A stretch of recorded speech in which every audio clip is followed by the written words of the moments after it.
The most powerful story ever told.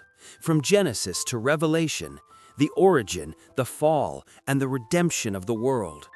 Kingdoms will fall, prophecies will cross centuries, and one sacrifice will change everything.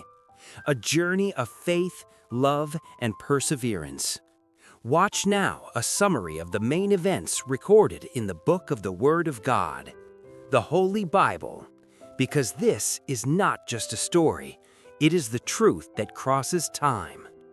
In the beginning, there was no sound, no form, no time, only emptiness. And God, with a single word, tore through the darkness. Let there be light. And light was born, separating day and night like veils of fire and shadow. He raised the heavens like a mantle, set the earth upon the abyss, and commanded the waters to withdraw, revealing dry ground. Plants sprang forth, stars danced across the sky, and animals filled the seas and fields. But something was still missing. On the sixth day, God bent over the dust and with his own hands formed man. A simple and fragile body of clay, until the breath of the eternal filled it, and the man opened his eyes. And there began the story of humanity with a divine breath in the silence of a new world. But Adam was not complete. In the beauty of Eden, he named every creature, yet none were like him. Then God caused him to fall into a deep sleep, and from him he formed woman, Eve, not made from dust, but from the very rib of man. When Adam saw her, he knew she was part of him. Together they walked among rivers, trees, and wild animals. God visited them in the cool of the day. There was peace, innocence, and communion. But there was also a limit, a tree, a fruit, a command. Do not eat. Then the serpent spoke, and Eve listened, her eyes fixed on the fruit. With trembling hands she took what was forbidden. She ate, and Adam beside her also ate. The world trembled. Shame covered them like a veil. The voice of God echoed, and they hid. For the first time, humanity fled from its creator. The paradise once full of life now closed behind them. An angel with a flaming sword guarded the entrance. And so, with one choice, humanity fell. Sin entered, and the long story of redemption began. After the fall, the earth began to fill. Cain and Abel, sons of Adam and Eve, grew up. Two brothers walking different paths. Abel tended flocks. Cain worked the soil. One day, both offered gifts to God. Abel brought the best of his lambs. Cain brought fruits from the harvest. But God saw the heart behind the offering. He accepted Abel's gift and rejected Cain's. Jealousy grew silently like a weed. Cain's face grew darkened. His hands grew heavy. And even after a divine warning, he gave in. He called his brother into the field, and there he raised his hand, and Abel fell. His blood touched the ground. It was the first murder, the first mourning.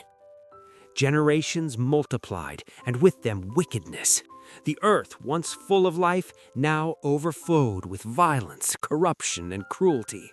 Men had forgotten their Creator. But in the midst of darkness, one man shone, Noah. Righteous and blameless, he walked with God, while the world walked another way.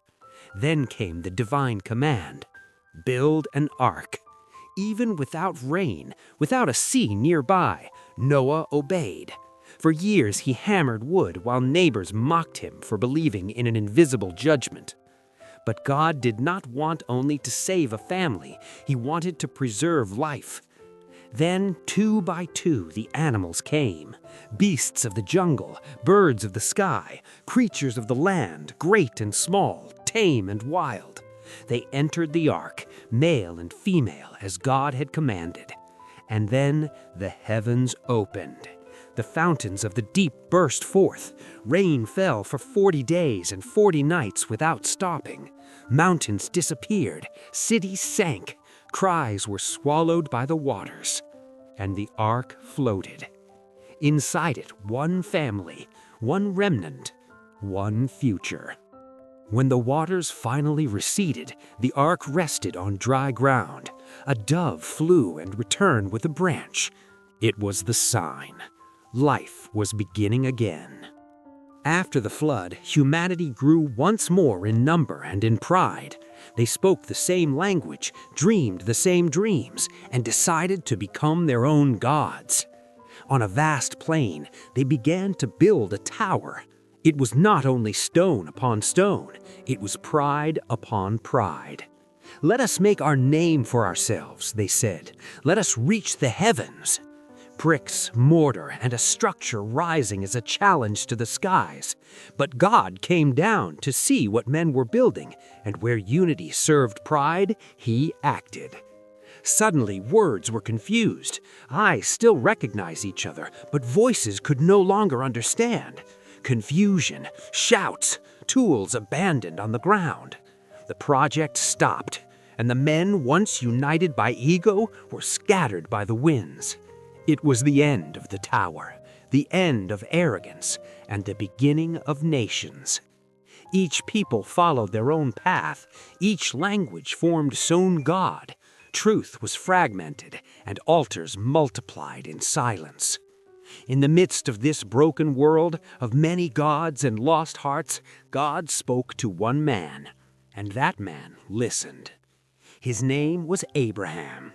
"Leave your land, your people, and go to the place I will show you." And so a new journey began, not of towers built by pride, but of faith built upon eternal promises. There was no map, no guarantee, only a promise. "I will make you a great nation." And he went. He left his home, his roots, his security, walking through deserts guided only by the voice of the invisible. Years passed. Elderliness came. Sarah's womb remained barren. Yet he did not stop believing. And when everything seemed impossible, the child was born. Isaac, the living promise in flesh and blood. Abraham was not only the father of a son, he became the father of faith. His obedience became the foundation for kings, prophets, and for the story of redemption. Generations later, another man would be tested. Sold as a slave by his own brothers, Joseph was taken to a foreign land, Egypt. With wisdom, faithfulness, and courage, Joseph interpreted dreams, gained Pharaoh's trust, and was exalted to governor of Egypt, the second most powerful authority in the empire. At the height of his power, he met again the brothers who had betrayed him. They were hungry, desperate, but Joseph did not repay evil with evil. Instead, he chose to forgive, to welcome, and to feed his family. Years passed. His descendants grew, multiplied, and became a nation. But in a foreign land, that nation lost its freedom. The people who were once welcomed in Egypt now groaned under slavery, forced labor, chains, whips. Everything cried out for justice, and God heard. Moved by compassion, the Lord raised up a deliverer, Moses, a man who exchanged the palaces of Egypt for the voice of the desert. Before Pharaoh, he declared boldly, "Let my people go." And when the king's heart hardened, God revealed his power through signs and plagues that shook the land. Finally free, the Israelites departed, but soon they found themselves trapped, the Red Sea in front of them and the Egyptian army behind them. Fear took over, but God had not abandoned them. Moses raised his staff in obedience, and the impossible happened. The sea opened, walls of water rose on each side, and the people walked through on dry ground, leaving slavery behind and beginning a new journey toward freedom and promise. The God who hears the cry of the oppressed is also the God who makes a way where there is no way. After crossing the sea, the people walked through the desert, carrying the memory of slavery in their hearts, but with their eyes fixed on the promise. Freedom had been won. Now they had to learn how to live as a free people, set apart, guided by God. At the foot of a sacred mountain, they stopped, and there, on Mount Sinai, something even greater would happen. The Lord who freed them with mighty power now revealed himself with a mighty voice. The ground trembled, lightning cut through the sky, a people gathered in fear and reverence. God called Moses to go up. He remained 40 days and 40 nights in the presence of divine glory. Then God gave him the tablets of the covenant, written by the very finger of God. On them were the 10 Commandments, not merely rules, but eternal principles, words that revealed God's character and pointed the way of life, a moral code that would separate Israel from all other nations. Years passed, and when Moses completed his mission, a new leader arose, Joshua, a man of courage, faith, and obedience. With a heart firm in the promise, Joshua led Israel toward the land promised centuries earlier to Abraham. But before claiming the inheritance, a great obstacle stood before them: Jericho, a fortified city with walls high and unbreakable. But God does not act by human logic. Instead of swords, he ordered trumpets. Instead of war, silence and obedience. For 6 days, the people marched around the city in silence. On the 7th day, at the sound of the trumpets and the shout of the people, the walls fell before their eyes. Victory did not come by strength, it came by faith. With Jericho defeated, Israel began to possess the Promised Land. The promise to Abraham was finally being fulfilled. A new chapter opened. But even with the land, the people still needed direction. Kings would rise, judges would be sent, and God would continue working through the unlikely. In this time of conflict and challenge, a new figure emerged. Not a general, not a warrior. Goliath, the Philistine giant, stood day after day challenging the people. "Who dares to face me?" No one dared, except one, David. A sling in his hand and 5 stones in his bag, he trusted not in his strength, but in the faithfulness of the God who had delivered him from lions and bears. The stone flew, and the giant fell. Victory did not come by experience, nor by size, nor by human power. It came by faith. David did not only defeat Goliath, he became the symbol that God chooses the unlikely to accomplish the impossible. Years later, the shepherd became king, and Israel's throne was strengthened. But his greatest legacy was not military, it was spiritual. From his lineage came Solomon. Young and inexperienced, Solomon asked God not for riches or fame, but for wisdom. And God delighted in his heart. Solomon became known throughout the world for his wisdom and justice. His reign was a time of peace and splendor. But glory did not last forever. Hearts drifted. The nation that once felt God's presence in the temple now sought him less and less.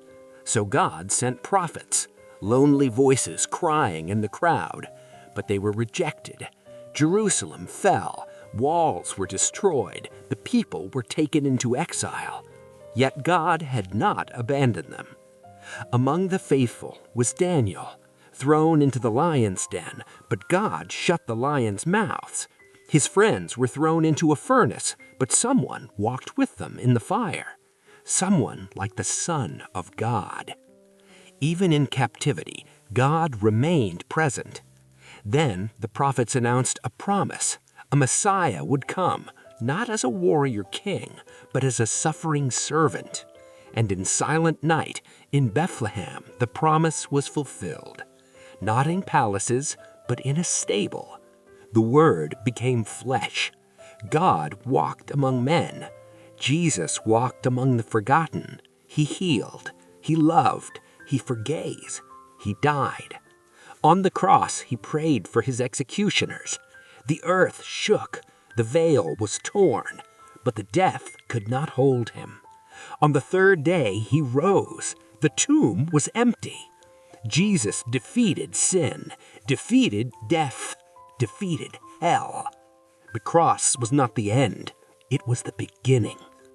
Centuries later, John saw visions on the island of Patmos, seals, trumpets, judgment.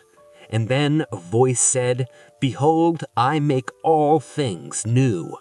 No more tears, no more death, no more pain.